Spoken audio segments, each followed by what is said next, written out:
Señor les continúe bendiciendo, amados hermanos. Amén. Les pido por favor me acompañen, vamos a orar. Oh glorioso Dios y Padre que estás en los cielos, amado Señor, gracias una vez más te damos por regalarnos el privilegio maravilloso de poder estar aquí en tus atrios, Señor, cantando himnos a tu nombre, adorándote y también, Señor, recibiendo de tu palabra. Por eso, de una manera especial, te rogamos que tu Santo Espíritu, Señor, nos guíe en la predicación de tu palabra, que permitas que podamos ser exhortados. También, Señor, podamos ser instruidos, alimentados, que tu palabra penetre en lo más profundo de nuestro corazón y que no solo se quede allí, Señor, sino que podamos ponerla por obra. Por favor, permítenos que en medio de nuestras deficiencias podamos entender, Señor, tu llamado y tu instrucción. Te ruego, Padre amado, que bendigas tu palabra, que siempre, Señor, nos ayude a poder glorificarte de mejor forma. En esto te lo rogamos en el nombre maravilloso de nuestro Señor Jesucristo. Amén y amén. Bueno, mis hermanos, les pido antemano, me disculpen un poco por la voz. Estoy un poco agripado. Sin embargo, espero no poder tener tanta dificultad. Les invito a que por favor me acompañe a la carta del apóstol Pablo a los Romanos. Romanos, capítulo 1. Vamos a leer de los versículos 18 al 32, continuando con esta serie de sermones expositivos en la carta del apóstol Pablo a los Romanos. Ya este es nuestro sexto sermón por la misericordia del Señor. Cuando lo encuentre, por favor, puede colocarse en pie para que reverenciemos la palabra de Dios. Dice Romanos capítulo 1, versículos del 18 al 32. Porque la ira de Dios se revela, desde el cielo contra toda impiedad e injusticia de los hombres que detienen con injusticia la verdad. Porque lo que de Dios se conoce les es manifiesto, pues Dios se los manifestó. Porque las cosas invisibles de Él, su eterno poder y deidad, se hacen claramente visibles desde la creación del mundo, siendo entendidas por medio de las cosas hechas, de modo que no tienen excusa. Pues habiendo conocido a Dios, no le glorificaron como a Dios, ni le dieron gracias, sino que se envanecieron en sus razonamientos, y su necio corazón fue entenebrecido. Profesando ser sabios, se hicieron necios, y cambiaron la gloria del Dios incorruptible en semejanza de imagen de hombre corruptible, de aves, de cuadrúpedos y de reptiles. Por lo cual también Dios los entregó a la inmundicia en las concupiscencias de sus corazones, de modo que deshonraron entre sí sus propios cuerpos, ya que cambiaron la verdad de Dios por la mentira, honrando y dando culto a las criaturas antes que al Creador, el cual es bendito por los siglos. Amén. Por esto Dios los entregó a pasiones vergonzosas, pues aún sus mujeres cambiaron el uso natural por el que es contra naturaleza, y de igual modo también los hombres, dejando el uso natural de la mujer, se encendieron en sus lascivias unos con otros, cometiendo hechos vergonzosos hombres con hombres y recibiendo en sí mismo la retribución debida a su extravío.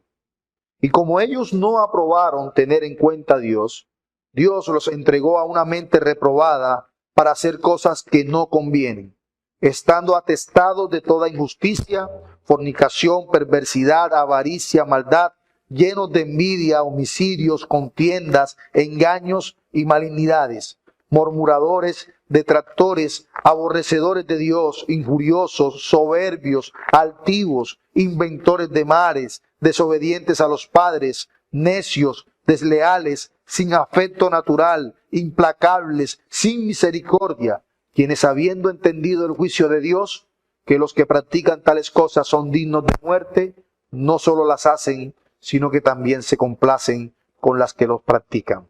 Amén. Pueden tomar asiento, hermanos.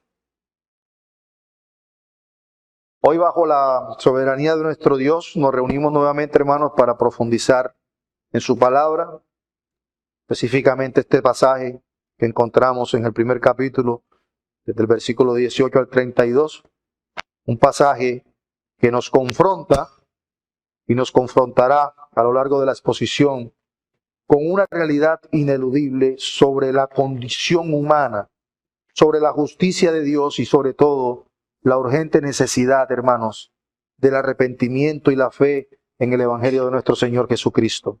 Antes de sumergirnos en el texto, nosotros debemos reconocer que vivimos en tiempos difíciles, tiempos en donde la verdad de Dios es constantemente suprimida, donde los hombres en su pecado cambian la gloria del Dios incorruptible por imágenes y por pasiones corruptibles. Y este pasaje hoy nos va a invitar no solo a entender la gravedad del pecado, sino la magnitud de la misericordia de Dios a través de Jesucristo.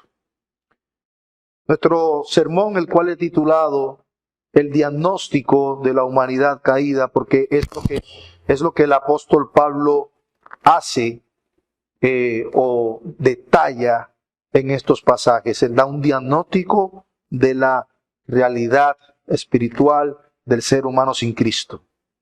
Lo vamos a dividir en tres secciones o en tres puntos. En primer lugar, desde el versículo 18 al 20, analizaremos la revelación de ese conocimiento que Dios dio a través de la creación, o lo que conocemos normalmente como la revelación general.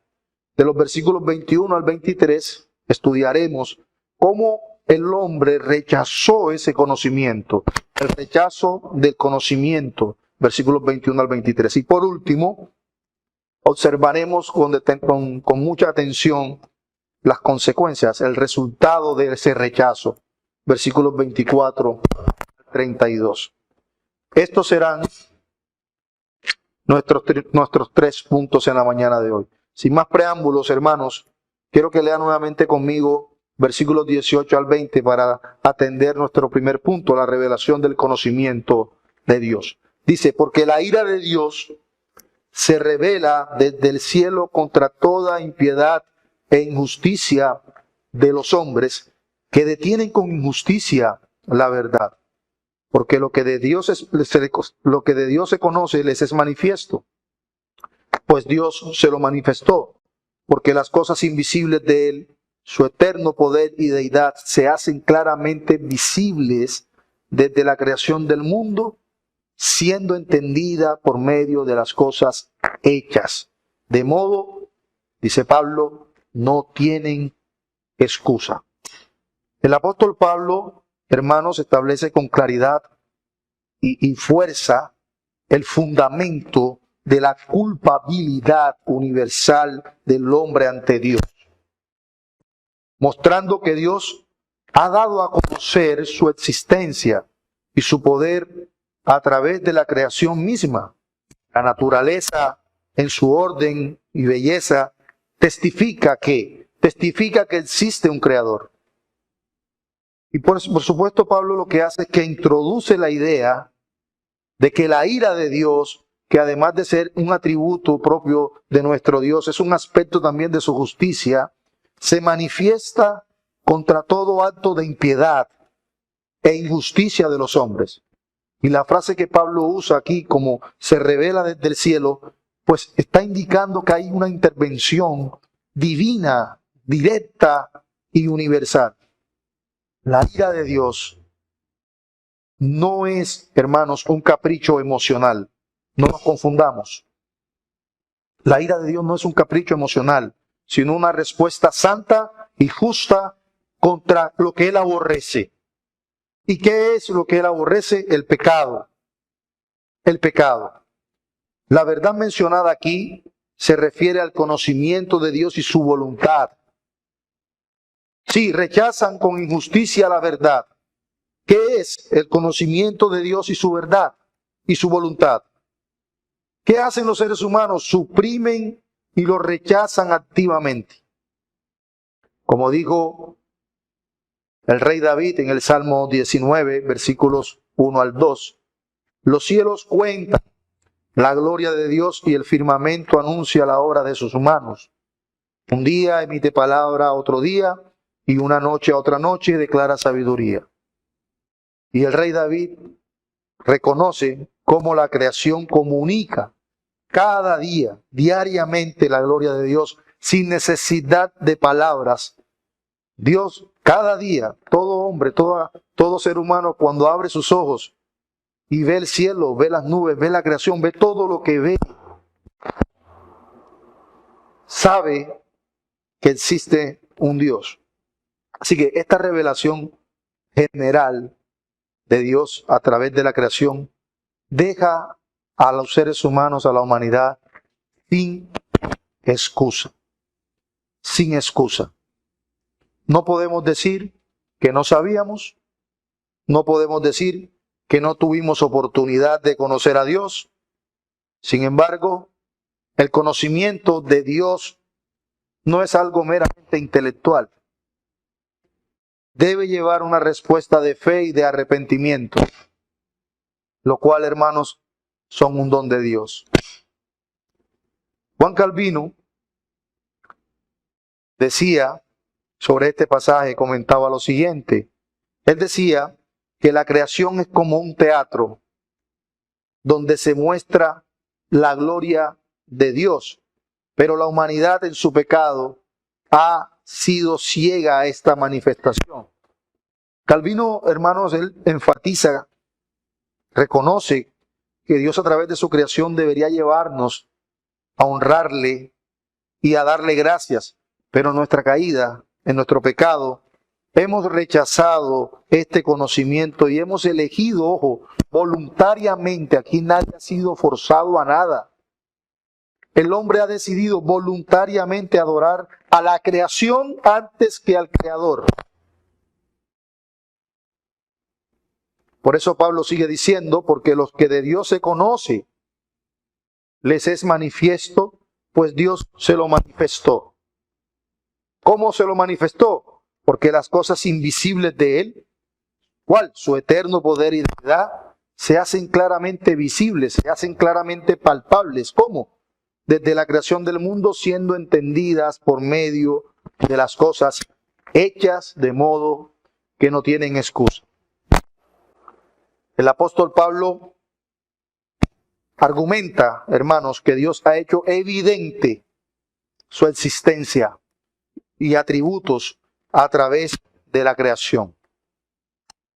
Este concepto, conocido como revelación general, sugiere, hermanos, que la creación misma testifica. Disculpen un momento.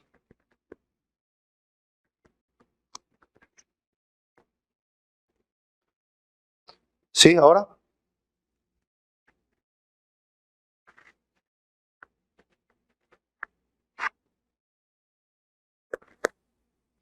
¿Mejor?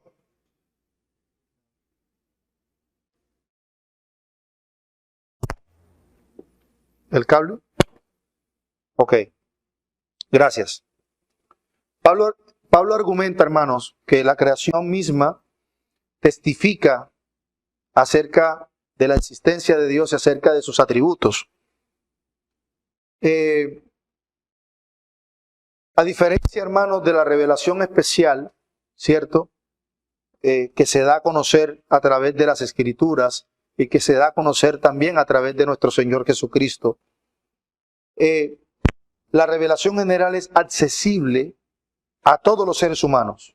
Es decir, que todos los seres humanos tienen acceso a esa revelación general. Cada vez que se levantan, abren sus ojos y ven el cielo, ellos tienen acceso a esa revelación general. Permítame un segundo y me quito esto.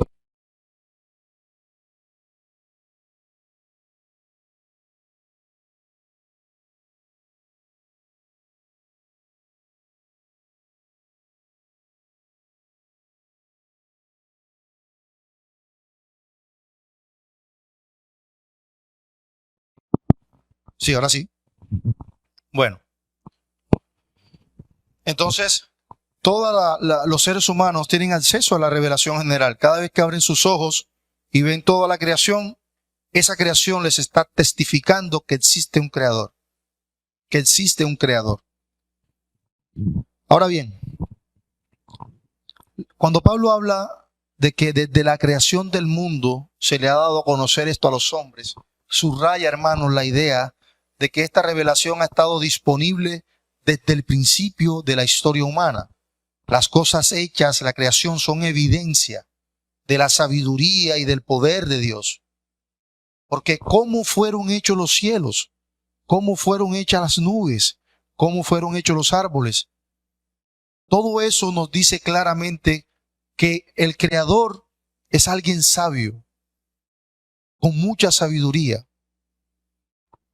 Las cosas hechas son evidencia entonces, son testimonio de la sabiduría de Dios. Y la conclusión del apóstol Pablo es que, dado todo eso, el hombre no tiene excusa. No tiene excusa. Refleja la idea de que la ignorancia del verdadero Dios no se debe a la falta de evidencia, porque evidencia hay muchísima, la creación, sino a la voluntad humana de rechazar y suprimir esa evidencia. Lo vemos, pero hacemos como que no está ahí. O si está ahí, no queremos reflexionar más allá de dónde procede. Y por supuesto eso tiene implicaciones teológicas. Este pasaje, hermanos, subraya que todos los seres humanos son culpables ante Dios. La implicación de la universalidad del pecado. Todos somos culpables ante Dios, no solo por los pecados cometidos, sino también por rechazar o ignorar el conocimiento de Dios revelado a través de la creación. Pero también la ira de Dios se presenta como una respuesta justa. ¿Ante qué? Se presenta como una respuesta justa a la rebelión humana, perdón. Existe una rebelión de unas criaturas contra su creador. Esto establece el marco de la discusión posterior del apóstol Pablo sobre la justificación por la fe, que vamos a ver en sermones más adelante, destacando la necesidad de la gracia de Dios para salvar. La gracia de Dios para la salvación. Pero al afirmar también que los seres humanos son sin excusa, también nos está dejando una enseñanza poderosa. ¿Cuál? La responsabilidad humana. El hombre es responsable. Pablo enfatiza la responsabilidad personal ante Dios. Somos responsables. A pesar de toda esa revelación general, la humanidad ha elegido la idolatría y ha rechazado a Dios. Por supuesto, subraya, implica la necesidad del arrepentimiento. Y por supuesto también, esto nos enseña que la universidad del conocimiento de Dios va a subrayar la importancia de la evangelización. Porque aunque la revelación general sea suficiente para dejar a la humanidad sin excusa, solo a través de la revelación especial en Jesucristo, nosotros podemos llegar al conocimiento salvífico. Nadie se puede salvar, hermanos, por medio de la revelación general. La revelación general es un testimonio poderoso contra nosotros, para dejarnos sin excusa. Pero la revelación especial en Jesucristo puede, cierto, llevar a las personas a un conocimiento salvífico. Esto impulsa a cada uno de nosotros como creyentes a compartir el evangelio, sabiendo, por supuesto, que nadie está completamente ignorante de Dios, pero todos necesitan la plena salvación de su gracia en Jesucristo. Así que la comprensión de que el mundo entero testifica el poder y deidad de Dios debe llevarnos como creyentes a una adoración, por supuesto, más profunda y a una actitud de gratitud. Reconocer a Dios en todos los aspectos de la creación impulsa al creyente a vivir en adoración continua, dando gracias por todo, no solo en la iglesia, sino en cada momento y en cada aspecto de nuestra vida. Ahora bien, como vivimos en un mundo cada vez más secularizado, ese mensaje del apóstol Pablo en estos primeros 2 versículos, 18 y 20, enfrenta unos desafíos importantes, unos desafíos significativos, hermanos. ¿Por qué? Porque vivimos en un mundo con una cosmovisión materialista que niega la posibilidad de una relación divina a través de la creación, promoviendo en su lugar ¿qué? Una explicación puramente naturalista del universo. Sin embargo, este pasaje nos recuerda que más allá de los argumentos científicos o filosóficos, existe una verdad espiritual profunda sobre la existencia y naturaleza de Dios que se manifiesta a través de lo creado. Y eso es algo que debemos enseñarle a nuestros hijos. A nuestros hijos. La tarea de los creyentes es no solo presentar argumentos racionales para la fe, sino también vivir de manera que refleje la realidad de un Dios creador y de un Dios redentor. Así que estos pasajes ofrecen una base sólida para entender la relación de Dios y el hombre. Este pasaje desafía a reconocer la revelación de Dios en un mundo natural, a responder con adoración y obediencia. Pero también, hermanos, nos lleva a enfocarnos en el Evangelio. ¿Por qué? Porque en un mundo que sabe que existe un Dios, ¿cierto? A través de su creación necesita conocerlo. No lo conoce. Y la única forma de conocer a Dios es a través de Jesucristo. En última instancia, la revelación general no hace otra cosa sino invitarnos a maravillarnos ante la grandeza de Dios y a comprometernos de nuevo con nuestra misión de ser embajadores de Cristo en un mundo caído. Ahora bien, Pablo va a detallar cómo muy a pesar de esta revelación de Dios, el hombre decide voluntariamente rechazar ese conocimiento, y eso nos lleva a considerar nuestro segundo punto, el rechazo del conocimiento, versículos 21 y 23. Lea conmigo nuevamente, por favor. Dice Pablo, pues habiendo conocido a Dios, y noten que ese conocido a Dios es claro, ¿no? No lo conocen de manera personal, es un conocimiento que les dice que existe un creador, pero no porque tengan una relación personal con ese creador. Pues habiendo conocido a Dios, ¿qué pasó? No le glorificaron como a Dios, ni le dieron gracias, sino que se envanecieron en sus razonamientos y su necio corazón fue entenebrecido. Profesando ser sabios, se hicieron necios y cambiaron la gloria del Dios incorruptible en semejanza de imagen de hombre corruptible, de aves, de cuadrúpedos y de reptiles. Noten cómo Pablo va a enfatizar y a profundizar en un trágico error de la humanidad.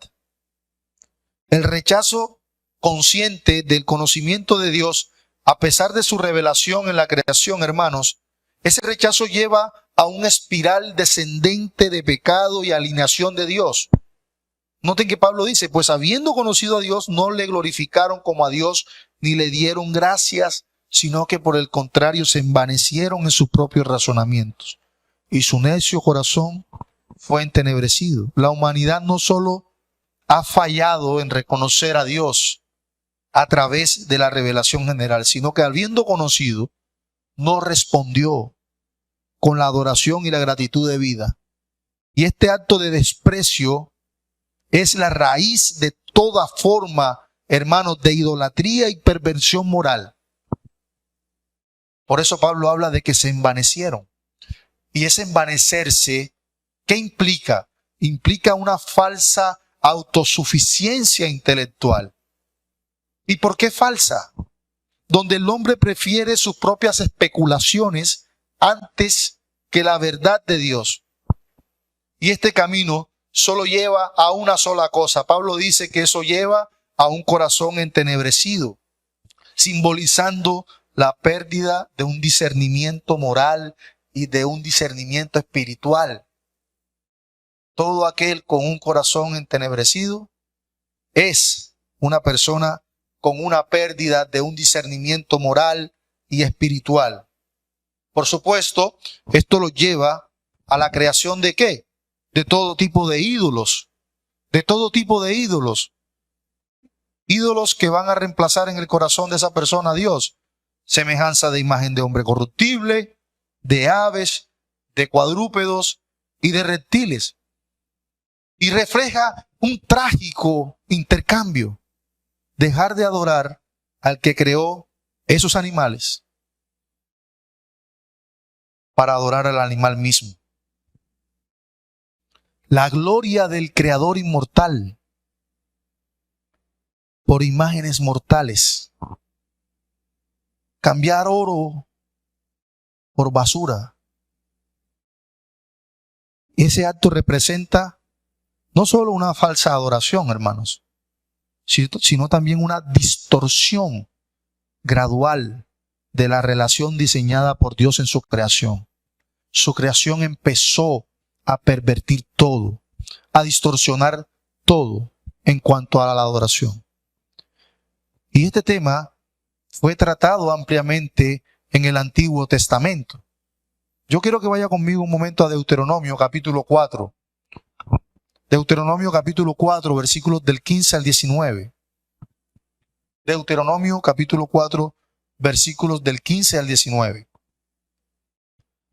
Dice el pasaje: guardad pues mucho vuestras almas, pues ninguna figura visteis el día que Jehová habló con vosotros en medio del fuego, para que no os corrompáis y hagáis para vosotros escultura, imagen de figura alguna, efigie de varón o hembra, figura de animal alguno que esté en la tierra, figura de ave alguna alada que vuele por el aire, figura de ningún animal que se arrastre sobre la tierra, figura de pez alguno que haya en el agua o debajo de la tierra. No sea que alces tus ojos al cielo y viendo el sol y la luna y las estrellas y todo el ejército del cielo, seas impulsado y te inclines a ellos y les sirvas, porque Jehová tu Dios lo ha concedido a todos los pueblos debajo de los cielos. Noten cómo este pasaje, hermanos, advierte contra la idolatría después de no haber visto ninguna forma el día en que el Señor habló en el monte Horeb. Este pasaje subraya incluso la tentación que por naturaleza tenemos de adorar a la creación en vez de al Creador. Es una tendencia en el hombre natural querer adorar todo aquello que no sea el Dios verdadero. Por lo tanto, siempre debemos estar despiertos y atentos de no estar creando ídolos, de no estar usurpando el lugar de Dios en nuestro corazón.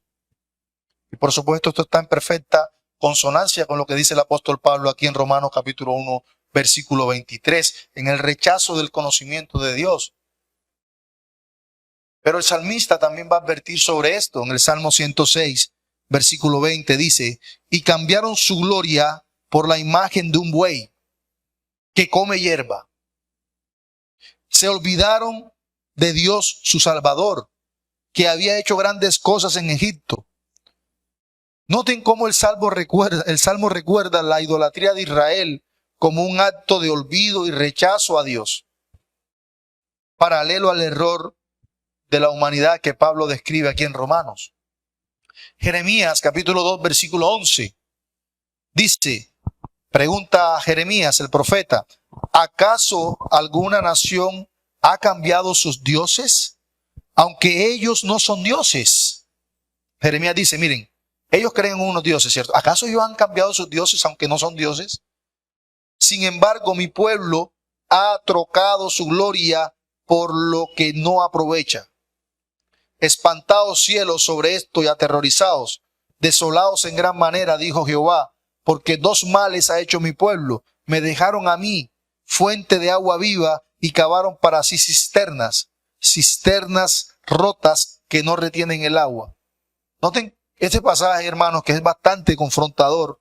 El profeta Jeremías presenta a Israel intercambiando su gloria por ídolos inútiles y de hecho hace una comparación. Dice, miren, todos esos paganos que adoran falsos dioses, ellos son más fieles a esos falsos dioses que no existen que ustedes al Dios verdadero. Es el contraste que está haciendo el profeta. Y esto nos lleva a una reflexión profunda sobre nuestras propias vidas, hermanos. La idolatría moderna no toma siempre la forma de imágenes talladas. No crea que porque usted en su casa no tiene imágenes ni esculturas, entonces usted no está idolatrando. No siempre toma formas humanas, pero cualquier cosa que ocupe el lugar de Dios en nuestros corazones es un ídolo.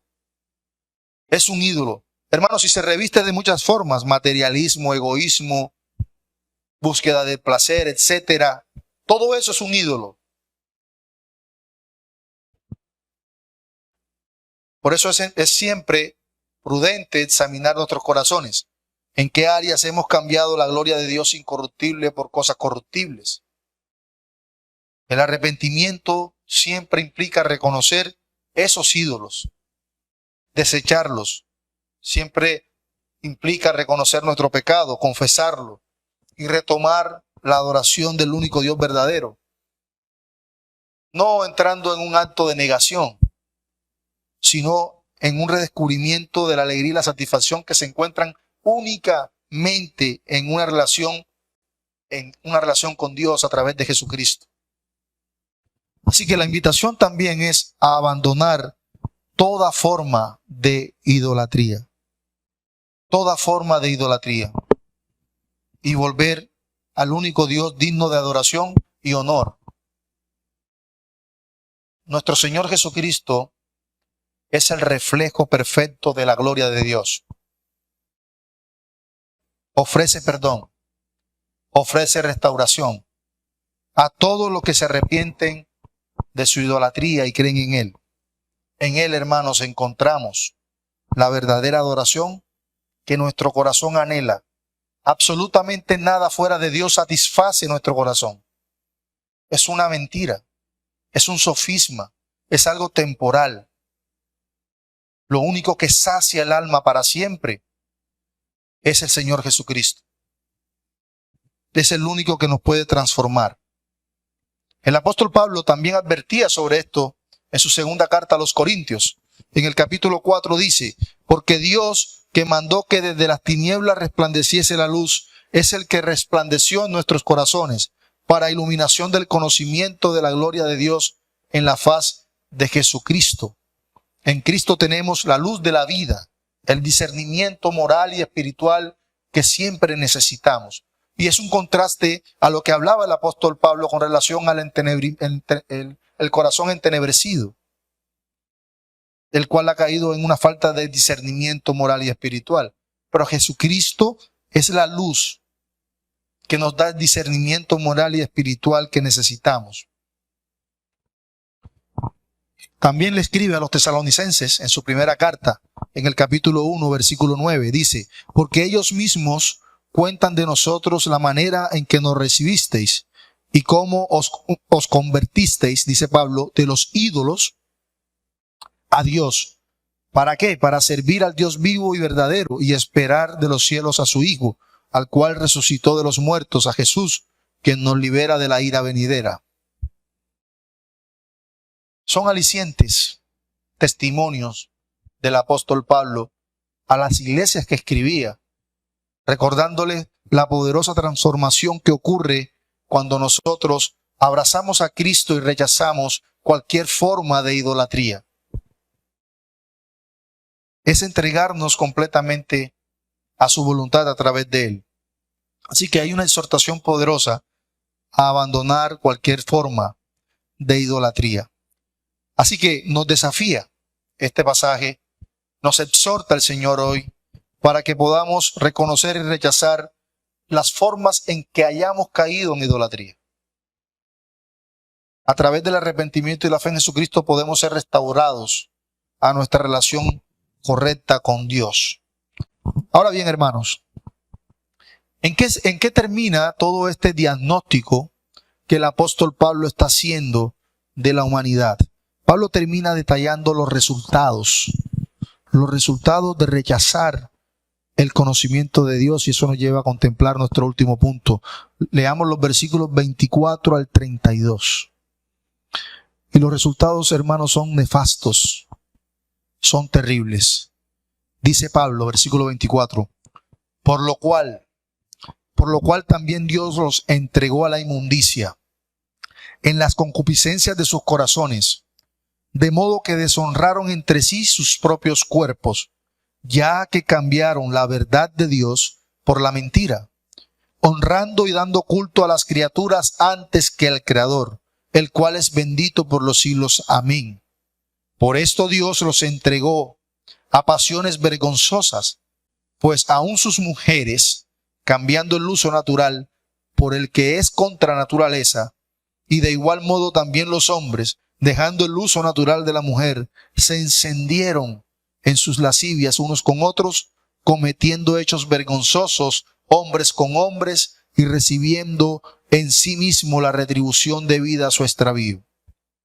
Y como ellos no aprobaron tener en cuenta a Dios, dice Pablo, Dios los entregó a una mente reprobada para hacer cosas que no convienen, estando atestados de toda injusticia, fornicación, perversidad, avaricia, maldad, llenos de envidia, homicidios, contiendas, engaños y malignidades, murmuradores, detractores, aborrecedores de Dios, injuriosos, soberbios, altivos, inventores de males, desobedientes a los padres, necios, desleales, sin afecto natural, implacables, sin misericordia, quienes habiendo entendido el juicio de Dios, que los que practican tales cosas son dignos de muerte, no solo las hacen, sino que también se complacen con los que las practican. Hermanos, este rechazo no solo implica una falta de reconocimiento y adoración hacia Dios, sino que también lleva una espiral degradante de pecado y corrupción moral. La frase que Dios los entregó, que usa Pablo aquí, se repite a lo largo de ese pasaje. Y es crucial para que entendamos algo. ¿Qué cosa? Para que entendamos la gravedad de las consecuencias del pecado. No implica que Dios cause activamente el pecado, ¿me explico?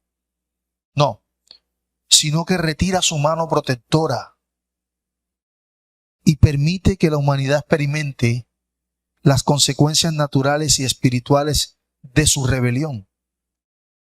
¿Y cuáles son esas consecuencias naturales y espirales de su rebelión? Todas las perversidades que mencionó en ese listado. Porque cuando Dios se aparta de una persona, esa persona puede llegar a ser lo más malo que pueda llegar a ser.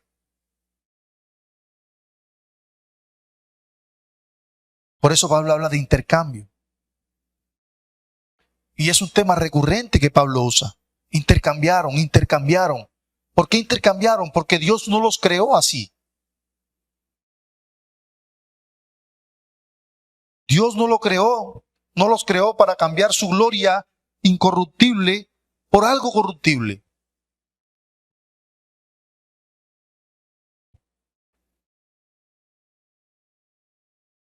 Desde los versículos 26 al 32, en ese listado Pablo va a detallar una progresión de pecado que abarca desde todas las pasiones deshonrosas hasta todo tipo de maldad, avaricia y depravación. ¿Y para qué se da la lista, hermanos? No solo para que todos y cada uno de nosotros nos miremos en ella y ratifiquemos que somos pecadores. Porque todo ese listado, hermanos, nos describe perfectamente. Describe el talante de nuestra maldad, de nuestro pecado, de nuestra perversión.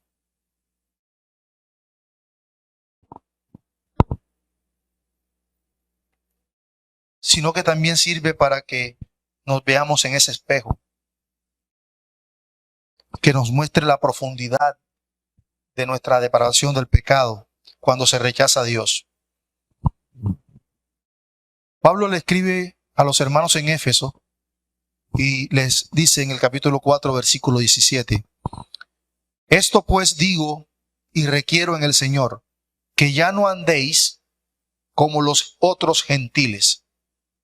¿Y cómo andaban los otros gentiles? Pablo dice, que andan en la vanidad de su mente, teniendo el entendimiento entenebrecido, ajenos de la vida de Dios por la ignorancia que en ellos hay, por la dureza de su corazón, los cuales, después que perdieron toda sensibilidad, note que Pablo menciona ya, falta de afecto natural. Noten, perdieron toda sensibilidad, se entregaron a la lascivia para cometer con avidez toda clase de impurezas. Todos aquellos gentiles en un contexto, obviamente, de los hombres sin Dios, caminan en la vanidad de su mente, teniendo el entendimiento oscurecido, lo que lleva a una separación de vida de Dios y una entrega a la lascivia. Estas personas viven a espaldas de Dios. Le dan la espalda continuamente. Lo mismo que Pablo advertía a los hermanos en Tesalónica. En la segunda carta a los tesalonicenses, el apóstol Pablo dice en el capítulo 2, versículo 10, y con todo engaño de iniquidad para los que se pierden, por cuanto no recibieron el amor de la verdad para ser salvos. Por esto Dios, ¿qué hace Dios? Noten bien, Dios les envía un poder engañoso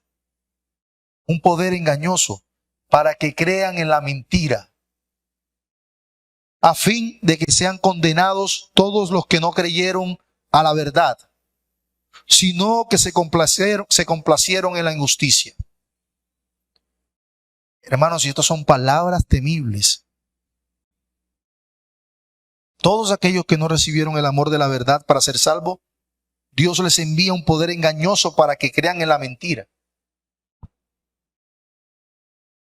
Martín Lutero, al reflexionar sobre la profundidad del pecado y la necesidad del evangelio, él recordaba la importancia, hermanos, de reconocer nuestra total depravación para apreciar plenamente la salvación que ofrece nuestro Señor Jesucristo. Él enfatizaba y decía, no hay otra forma, porque cuando usted se siente o se cree bueno, usted jamás va a contemplar la grandeza de la gracia de Cristo. Jamás. Pero si vemos en ese espejo y contemplamos la profunda depravación de nuestros pecados, entonces podemos apreciar plenamente la salvación que Cristo ofrece. Lutero dijo, si Dios no salva a aquellos que son justos, sino a los pecadores, su enfoque en la justificación por la fe solo subraya que la salvación es un regalo inmerecido de Dios, no el resultado de nuestras obras o méritos, pues sabemos que no tenemos ninguno. Ninguno.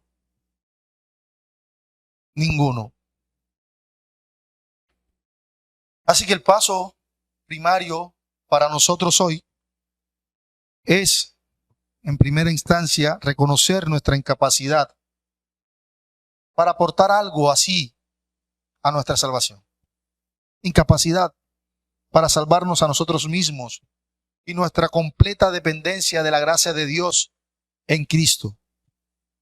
Hermanos, la buena noticia del Evangelio es que a pesar de la profundidad de nuestra depravación y de nuestro pecado, la gracia de Dios es más profunda aún. En Jesucristo Dios ofrece perdón. En Jesucristo Dios ofrece restauración, paz con Él. Porque Él tomó sobre sí toda la ira que merecíamos por nuestros pecados y murió en la cruz para pagar el precio completo por nuestra redención. Pero como su sola muerte no era suficiente para darnos salvación, hermanos, su resurrección asegura nuestra victoria sobre el pecado. y la muerte nos ofrece una esperanza eterna.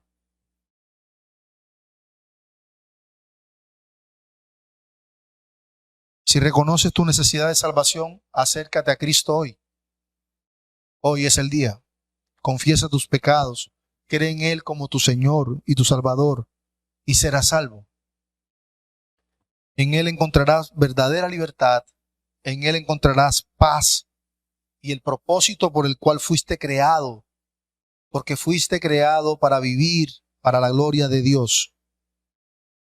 Así que ya para ir concluyendo,